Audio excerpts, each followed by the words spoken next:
All right, ladies and gentlemen, Fab's in the house and welcome back to the channel. Today, I'm in the house with the Giantmouse ACE Biblio. Here with me for a review. We can analyze the look, the sound, and the feel of this little fella. But hey, don't forget to like the video, to subscribe, to comment, to share. Enjoy, that's the most important part of this video, because that's gonna give me lots of joy and satisfaction. And I'm just gonna keep cranking these videos out.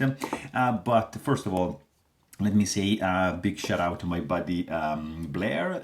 You can give him a follow at Knife Island on Instagram. He just sent this guy to share my impressions with you, and that's very, very nice of him. This is an interesting knife, relatively cheap, around $175, made in Italy in Maniago, designed by Jens Anso and Jesper Voxness. But let's see how big this guy is, because you see the overall length is going to be 6.75 inches. And sometimes I notice, like from this angle, you don't see really the parallax. Look at this. See, it looks like I'm moving. So be careful, right? When you see this video, it doesn't mean that this is like ending right here at 7 inches. No, look at that. It's like 6.75. So just keep that in mind. This guy has like a, I would say 2.6 inch long cutting edge, but a 3-inch long blade, and the handle is going to be 4 inches. Let's see how this guy is comparing up to, for example, Ontario Rat number 1 and Ontario Rat number 2 right over here. It's more in the ballpark of the Ontario Rat number 2, but just a little bit smaller. And then you can check right over here Spyderco Para 3 and Spyderco Para Military 2, how they do compare up against the Ace Biblio. And yeah, this is a small boy for sure. Maybe more in the ballpark of the mini bag out from Benchmade. That's the regular size bag out, which is a little bit smaller, bigger, sorry. So this is just a tad bigger than the mini. Let me show you another couple of, these are Chris Reeve knives. That's the large Sebenza 21, and this is the small Sebenza 21. And it's like pretty much comparable with the small. The small has much more cutting edge and a better handle to blade ratio. Let me show you another couple higher end knives. Here you have Holt Bladework Spectre, and that's the Holt Bladework Haptic. Both are prestige. Fantastic knives. This is just a little bit too small compared to that, but also check this out. Another nice pair. You have Chicago Custom Division NL, Neon NL, and F95 NL, and you can check how this guy is comparing. But that's enough for this size comparison. Let's check this guy out. It's nicely done. This is a liner lock, of course. My Carta scales have been dyed by Blair to this like burgundy, like, or pigeon blood kind of color, and it's interesting. You know, they are nicely chamfered, 3D milled. You got also nice texture, nice feel, because of course it's micarta. And then you've got these titanium liners underneath, as you can see, very, very well made. They're pretty flush. There is no internal skeletonization going on these liners. There's no holes, so to reduce weight, we're gonna check it in a second. But you got this pretty big finger groove over here, which is reminiscent of this finger groove right over here, which is really comfortable in my opinion. In the hand, like your index finger just wants to fall in that space, and that's pretty good. And then you've got like 4 standoffs over here, which only 2 of them have visible screws from the outside, but you got 1, 2, 3, 4, and they contribute to have like a very rigid structure. That's pretty good. Then, of course, lanyard hole drilled through the scales and the liners, inside through, the standoff. Look at that. That's a pretty clever idea. I like that.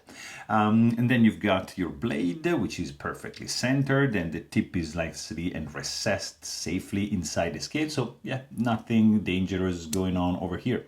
Overall look when closed, it's a little bit too tall for my likings, but it's nice. I mean, it's a nice flowing design. When you open it up, of course, it presents like that, and it has some nice ergonomic features going on. You got simple construction. I mean, you got two screws over here, another one down there when you remove the scales, I believe, if I remember correctly, and the screws are pretty much flush with the handle, not protruding that much. Just this one is domed a little bit, but nothing crazy or like dissatisfying. Also, you can check my maintenance video if you want to know how to take this guy apart and maintain and clean it up. Also, you've got I think these are like T8 and this is T6 torque speed screws to take this guy apart, so pretty straightforward. There is no stainless steel lock face insert over here.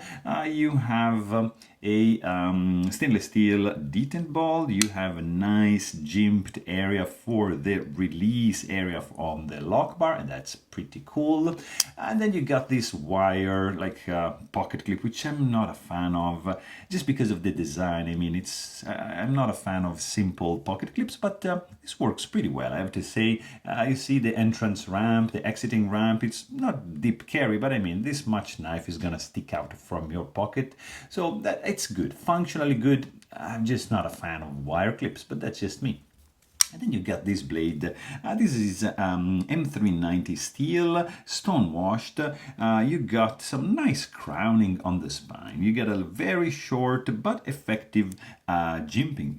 There's a nice bite to it. It actually works very well. You got a little bit of flats right up here around the hole, which by the way is like functional. You can use it for like a thumb flick or just like a spider flick. So it's not just like an ornamental feature. It's nicely chamfered, and you got this this blade, you know, going down like nice, and you see the chamfering keeps going on up to the tip of the blade. That's a very, very nice feature. And then you got just full belly up to the sharpening choil, which can also be used as a finger choil. It's sharp up to the end, but it's wide enough so that you can just use like that and choke it up with some confidence that, you know, you're not gonna get cut there. Also, show side is pretty sterile, and the lock side part is just marked with this Ace and the Giantmouse logo right there. So not too crowded. You got a nice plunge grind which is intersecting this hole, and you got some chamfering as well in the sharpening choil, and that's really good because you can actually use it, choke it up like that to do more precision carve work, and it's gonna work very, very nicely. The blade is really, really thin. That's a pretty cool slicer for sure. Let's quickly check the stock thickness. That's gonna be, look at that, 0.114. And behind the edge, this little fella is very, very thin. Look at this. 0.012.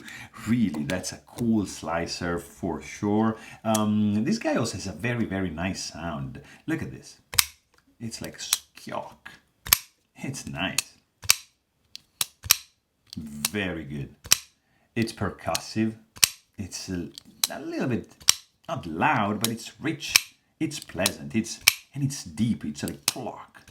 It's beautiful. When you close it, it's just like less interesting in my opinion. It's just subdued. It's nice. It's not obtrusive. It's quiet, but the opening, oh yeah, that's a really good sound. And let's check how much this guy is gonna weight in your pocket, because it's not too heavy, but there's quite some density to it. Look at that, 3.74 ounces for a small knife, so it's not too bad. It's pretty good, but we've seen smaller knives lighter. So also from the feeling department in the hand, I mean, this finger groove works fantastic. It feels pretty good in the hand. I've got maybe just a little tad, like if I just squeeze it here, maybe just a little bit on this area, but mostly I got some hot spot coming from this area here of the pocket clip. Nothing sharp, it's just digging into my flesh a little bit more, but it's good. Like, this is rounded off nicely. I was worried a little bit about this angle, but no, there's nothing wrong with that. And if you choke it up, now I got this very interesting hot spot over here, because I'm gonna be like here. This doesn't want to go really there like fully, but it's just gonna hit this corner here. So I'm just gonna do like that. That's my preferred position for this knife. Then you got some nice and functional jimping on the spine and on the lock bar, which is really, really good. I really appreciate when you have this relief area. You see, you just do this and it's 100% accessible. Very, very cool.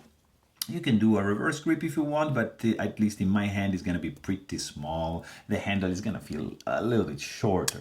But the knife, really, it's small, but yes, but feels absolutely solid. With these standoffs going on over here, there's nothing flexing. It feels really robust in the hand. Fit and finish is pretty good, I have to say. Yeah, it's well put together. It's the scales are pretty much flush with the liners, blade center. There's no blade plague. It feels good in the hand. It feels solid. There's no lock stick, no lock rock, no lock slip, nothing. The clip ramp is pretty good. The stiffness is nice. There's a nice feel to it. Just the design I'm not a fan of, but this guy, of course, is running on bearings, and the action is snappy as long as you do like a light switch, because like if you do like a push button, it's like super easy to fail. And you see, you have to do like a strong push button, and it's going to deploy in a slow movement. The action, if you do the push button, it's very easy to fail. You do like a strong push button like that, yeah, it can open, but it's gonna be slow. You do like a light switch and it's just gonna go. This is a light switch opening mechanism predominantly, for me at least. And when you close the knife, of course, you see, blade wants to fall, but you put it in the vertical position. You're just gonna need a little help to have it close down. So it's not really drop shut, just a little wiggle, and it's gonna close no problem. Also, detent strength is on the medium side, not too light. It's nicely dialed in. You got a nice detent suction at the end. It's creating some magnetic effect. And I mean, overall, this is a very interesting knife. It has a nice potential in the ergonomics for sure. Love this finger groove. I appreciate that part. Nicely contoured. The blade is nice, really thin. It's not my favorite shape. The clip probably, yeah, I would have done something a little bit better. But and the sound, the opening sound is also very, very cool. So there you have it. Hope you guys enjoyed this video. Thanks for watching and stay tuned.